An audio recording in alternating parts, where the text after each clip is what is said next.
Well, when you start talking about motivation, you've got to start talking about goals.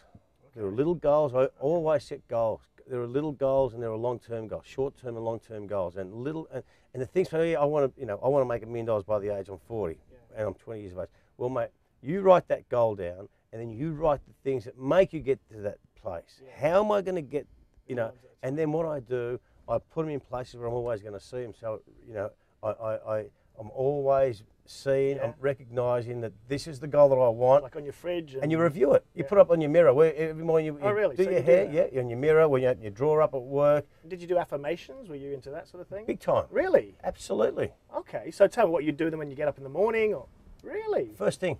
Wow. Yeah. Okay. Very important. Yeah. And what about the angle where, because for a lot of my life I spent goal setting, and I'd get to the goals and I'd go, oh crap, it wasn't as good as I thought. Well, tell you what I did. I used to set goals, and I used to put some serious goals. And I used to get two people I respected mostly in my world. It would be my father, my son, Alan Jones, or someone who you really regarded in, and I asked them to have a review this goal, and they'd ask me, these are realistic goals. This one's not realistic, mate. You're not going to become a billionaire in a year's time. That's rubbish. Cross that out. These are the real goals I want to achieve. And I get two people, Alan Jones and my father were the two people on it. And they looked at my 10 goals, and I gave them a time frame. And they would review that every quarter. Okay. How are you travelling here? Well, I've ticked this off, tick this off, tick this off. And then, my God, and then when you achieve that goal, I promise you not, and I tell you out there, I promise you, when you achieve these goals, in 3 years' time you wanted to play for Australia, and you've done it in 2 years, and you've ticked up everything on the way through, my God, that's called living life. Loving life, baby. I tell you, and that's exactly what I did. So this is interesting because underneath what appeared to be, Benny the Brilliant, he's just naturally fabulous at rugby, and he's a natural winner, actually underneath has been this methodical, day after day, constant repetition of the goals, of the mantras, of whatever it is that you needed to do. It's not just Ben Elias, it's everyone you see on TV. On the TV box you see these rich and famous people.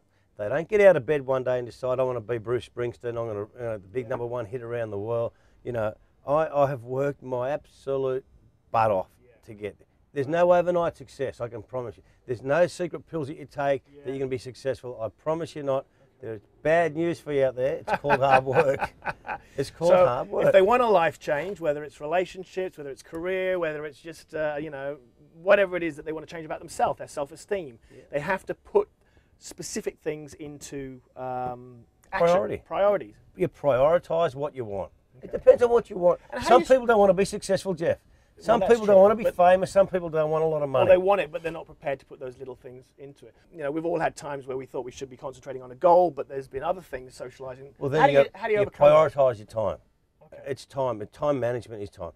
The most important resource in this world is time. Okay. The one thing that we're all going to do, we're all going to die. Yeah. And it depends on how you want to live your life between now and the day we die. No one knows when we're going to die. Yeah. But, mate, sure as hell, I'm 45 years of age today, and I know I want to be 65 and 85, and I want to know what I know. And look, if something tragic happens in between, so be it. That's in the hands of the God. But my God, I tell you what, there is a limited span. I'm not going to be 105, I can assure you. Yeah. I'll be gone by then. And I'd say 99.9% of the other. Take me with you. But so the most important is resource of time. Yeah. What are we doing?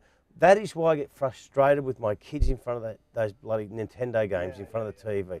That time is wasted when they should be out in the park kicking a ball. The beautiful part of just exercising, walking, talking, mucking around, building billy carts, tree houses in the back. They're the things that make up life and enjoy. Instead of going in front of that TV screen, it's terrible. And just finally, what happens when you're in the middle of doing this thing? You've got your goal setting, you're going through it, you're doing your bits at a time. And you wake up one day and you're like, you know what, this just sucks. I just can't do this anymore. Yeah, well, that's what you that's the word I call that word give up. I give up.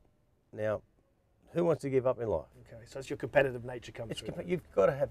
Is that born into you, or is that I learned? think that comes out of sport. And I very much encourage people, parents in particular, to have their kids in some sport. It doesn't have to be rugby league. It might be soccer, it might be tennis, it might be, but it teaches you the most important goals of winning. People say, oh, winning is not everything. It's not everything. But my God, winning is much better than losing, I'm going to tell you, I'm going to assure you. I mean, it's like a bloke that goes to the gymnasium. If you want, you see someone on TV and you think, oh, what a beautiful body he's got.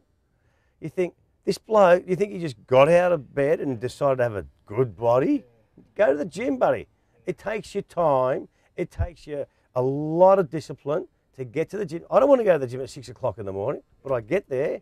Why? Because I like to feel healthy. I feel better within myself. Now, if I want big muscles and whatnot, well, mate, I've got a lot of hard work ahead of me. And I'm going to have to work hard to get that body. It's not going to just, people think it just happens.